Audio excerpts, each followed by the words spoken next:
নবম দশম শ্রেণী এবং তোমরা যারা সামনে আসছে পরীক্ষা দিবে তোমাদের জন্য খুবই গুরুত্বপূর্ণ সাজেশন হবে এটি। প্রথম অধ্যায় নিয়ে আলোচনা করবো আজকে, অর্থায়ন ও ব্যবসা অর্থায়ন।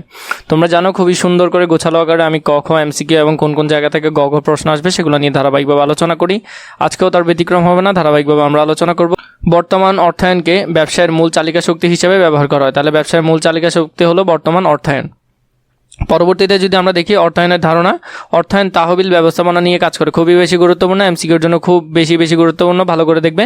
একটি ব্যবসা প্রতিষ্ঠানের ক্ষেত্রে মালামাল বিক্রয় থেকে অর্থের আগমন হয়। একটা ব্যবসা মূলত কি করে? সেবা অথবা মালামাল বিক্রয় করে, সেবা অথবা মালামাল বিক্রয় করে, এটা থেকেই সে টাকা পায়। ইম্পর্টেন্ট, এটা ভালো করে দেখবে। এবং ব্যবসায় মালামালের ক্রয় করার জন্য বিভিন্ন রকম তহবিলের প্রয়োজন হয়, যেমন তোমার মেশিন কিনতে হবে, কাঁচামাল কিনতে হবে, শ্রমিকের মজুরি প্রদান করতে হবে। এগুলোর মাধ্যমে তোমার তহবিলের প্রয়োজন। তহবিল মানে কি? টাকার প্রয়োজন। তহবিল মানে টাকার।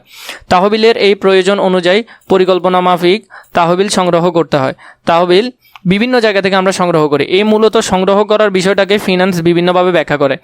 অর্থায়ন বলতে তহবিল সংগ্রহ ও এর সঠিক ব্যবহার সংক্রান্ত প্রক্রিয়াকে বোঝায়। খুবই বেশি গুরুত্বপূর্ণ, ক প্রশ্নের মধ্যে আসতে পারে অথবা এমসিকিউতে আসতে পারে। ক অথবা এমসিকিউ, খুবই ভালো করে দেখবে। এই টপিক থেকে ক অথবা এমসিকিউ আসতে পারে। এরপরে এখানের মধ্যে অনেকগুলো লেখা আছে, এগুলো প্রয়োজন নাই ওইভাবে করে, তাই দেখাচ্ছি না। তোমরা নিজেরা যদি পড়তে চাও পড়ে নিতে পারো, এখান থেকে এমসিকিউ হয় না। তাও তোমরা আমাকে কমেন্ট করে জানাবে যে তোমাদের কি এই পুরো লাইনগুলো পড়ে দেওয়ার দরকার আছে, নাকি তোমাদের কি ইম্পর্টেন্ট লাইনগুলো সাজেশন আকারে দিলেই চলবে, তোমরা আমাকে জানাবে। সাধারণত প্রতিটি পরিবারের এক বা একাধিক আয়ের উৎস থাকে, মানে একটা পরিবার বিভিন্ন উৎস থেকে আয় করতে পারে। চাকরি, ব্যবসা, কৃষিকাজ, আত্মউদ্যোগ ইত্যাদির মাধ্যমে প্রকারভেদের আয়ের সংস্থান হয়। মানে বিভিন্ন জনে, কেউ কৃষিকাজ করে, কেউ আত্মউদ্যোগ করে, কেউ ব্যবসা করে, চাকরি করে, এভাবে করে টাকা উপার্জন করে। এরপর দেখো, বিদ্যালয় একটি সামাজিক প্রতিষ্ঠান। খুবই গুরুত্বপূর্ণ। বিদ্যালয় কোন ধরনের প্রতিষ্ঠান? সামাজিক প্রতিষ্ঠান, যার মূল উদ্দেশ্য মুনাফা অর্জন নয়, যেখানে আয় ব্যয় ও তহবিল ব্যবস্থাপনার একটি পরিকল্পনা থাকে। মানে বিদ্যালয়ের মূল বিষয় হলো যে কি, তহবিল ব্যবস্থাপনার একটা বিষয় থাকে, কিন্তু সেটা টাকার জন্য নয়। ওরা মুনাফার জন্য ব্যবসা করে না, বা মুনাফার জন্য স্কুল প্রতিষ্ঠা চালু করে না। স্কুলের মূল উদ্দেশ্য মুনাফা অর্জন করা নয়। এরপর আমরা এখানের মধ্যে আরও কিছু দেখতেছি, যেমন স্কুল কোথা থেকে পায়? টাকা, বেতন পায়, পরীক্ষার ফি, ভর্তি ফি, এইসব থেকে তহবিল পায়। তো এই অংশটা তোমরা ভালো করে দেখে নিবে। এখানের মধ্যে নিচে যদি আমরা দেখি, বর্তমানে square pharmaceutical, Bata company, Kohinoor chemicals, এইসব বড় পরিসরের ব্যবসা প্রতিষ্ঠানকে সাধারণত কোম্পানি বলা হয়। তো এইসব বড় বড় প্রতিষ্ঠানকে আমরা কি বলি? কোম্পানি বলি। এরপরে যে টপিকটা আছে, আমরা যদি টপিক দেখি, অর্থায়নের ক্রমান্বয়ের ধারণা।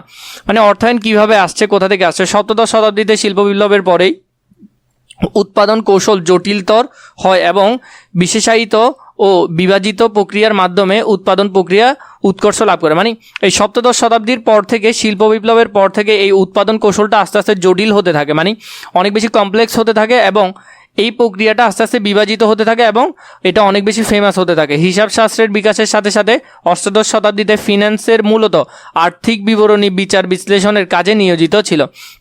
এই ফিন্যান্স মূলত অর্থের বিভিন্ন রকম কার্যকলাপ নিয়ে কাজ করে। ক্লাসিক্যাল ধারার, এটা কিন্তু একটা মতবাদ, ক্লাসিক্যাল ধারা একবারে প্রথম দিকের একটা মতবাদ, ধারার বেস্টিক অর্থনীতির উন্নতির সাথে সাথে ব্যবসায়ের নিজস্ব ও বিশেষায়িত অর্থনীতি নিয়েও ঊনবিংশ শতাব্দীর শেষের দিকে অর্থায়নের সম্পর্কিত ছিল। এইসব বিষয়গুলো তোমরা নিজেরা পড়লে পারবে, এখান থেকে খুবই কম এমসিকিউ আসে।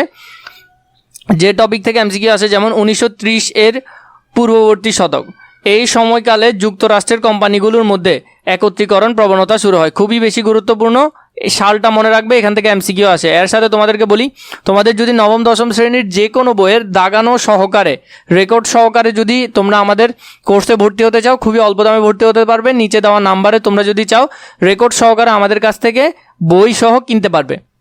খ নম্বরে, 1930-এর দশক, একত্রীকরণের প্রবণতা যুক্তরাষ্ট্রের যথেষ্ট সফলতা পায়নি। আগের দশকেও একীভূত অনেক প্রতিষ্ঠান পরের দশকে দেউলিয়া হয়ে যায়। মানে ওরা 1930 সালে যখন প্রথম দিকে, মানে 1930-এর আগের সময়ে যখন ওরা একীভূত হয়, 1930 সাল আস্তে আস্তে ওরা বেশিরভাগই দেউলিয়া হয়ে যায়, মানে ব্যবসা বন্ধ করে দিতে হয়। উপরন্ত 30-এর দশকে যুক্তরাষ্ট্রের চরম মন্দা শুরু হয়, মানে খারাপ অবস্থা শুরু হয় 1930-এর থেকে। যারা 1940-এর দশক, এখানের মধ্যে এটা তেমন একটা নগদ প্রবাহের বাজেট, সুপরিকল্পিত নগরায়নের মাধ্যমে অর্থের দায়িত্ব পালন, এগুলো একটু দেখে রাখলে হবে। 1950-এর দশক, এই দশকে অর্থায়নের পূর্বের দৃষ্টিভঙ্গি পরিবর্তন করে সর্বোচ্চ লাভজনক বিনিয়োগ প্রকল্প মূল্যায়নের নানা প্রকার গাণিতিক বিশ্লেষণের কাজে নিয়োজিত ছিল। সুদৃঢ় প্রসারিত পরিকল্পনার মাধ্যমে উপযুক্ত দীর্ঘমেয়াদী বিনিয়োগ করে বিক্রয় বৃদ্ধি ও ব্যয় হ্রাস করে মুনাফা সর্বোচ্চ করাই তখন অর্থায়নের প্রধান কাজে পরিণত হয়। তাহলে অর্থায়নের তখন প্রধান কাজ ছিল কি? তোমার বিক্রয় বৃদ্ধি করা এবং ব্যয় হ্রাস করা। ব্যয় কম করলেই তোমার লাভ বেশি হবে। এই ধারাকে অর্থায়নের সনাতন ধারা হিসাবে গ্রহণ করা হয়। তাহলে এটা ছিল ব্যবসায়ের সনাতন ধারা। 1960-এর দশক, এই সময় থেকেই আধুনিক অর্থায়নের যাত্রা শুরু হয়। অর্থায়ন মূলধন বাজারকে অগ্রাধিকার দিতে শুরু করে। 1970-এর দশক, এই দশকে কম্পিউটার অধ্যয়ন শুরু হয়, যা শুধু উৎপাদন কৌশল নয়, ব্যবসার অর্থায়নকে পাল্টিয়ে দেয়। অর্থায়ন এখন অঙ্ক নির্ভর হয়ে ওঠে। অর্থায়ন তখন সময় 1970 সালে অঙ্ক নির্ভর হয়ে ওঠে এবং কম্পিউটার ব্যবহার চরম দেখা যায়। অর্থায়নের নানা তত্ত্বের বিশ্লেষণে সমৃদ্ধ করেছেন, তাদের মধ্যে হ্যারি মার্কুইজ, মার্কিন মিনার, মেডিগ্লিয়ানি ছিলেন উল্লেখযোগ্য। পরবর্তীতে 1990-এর দশকে এইসব তাত্ত্বিকগণ গাণিতিক বিশ্লেষণের মাধ্যমে অর্থায়নের অগ্রগতিতে গুরুত্বপূর্ণ ভূমিকা পালনের জন্য নোবেল পুরস্কার লাভ করেন। 1980-এর দশক, ব্যবসা সম্প্রসারণ, প্রতিযোগিতামূলক বাজার ব্যবস্থা টিকে থাকার জন্য অর্থায়ন ও তার সনাতনী দায়িত্বের পরিবর্তন করে নতুন রূপের আবির্ভূত হয়। এরপরে হলো বর্গীর জ নম্বর, আমরা দেখছি 1990-এর দশক বা আধুনিক সূচনার যুগের মধ্যে। এই দশকে বিশ্ব বাণিজ্য সংস্থা ওয়ার্ল্ড ট্রেড অর্গানাইজেশনের আত্মপ্রকাশ ঘটে। বিশ্বব্যাপী আমদানি রপ্তানি প্রতিবন্ধকতা ব্যাপকভাবে হ্রাস পায়। এই যে টপিকগুলো আছে, এগুলো এমসিকিউর জন্য খুবই বেশি গুরুত্বপূর্ণ, ভালো করে দেখবে। পরবর্তী টপিক থেকে প্রয়োজন হলে নিশ্চয়ই কমেন্ট করে জানাবে।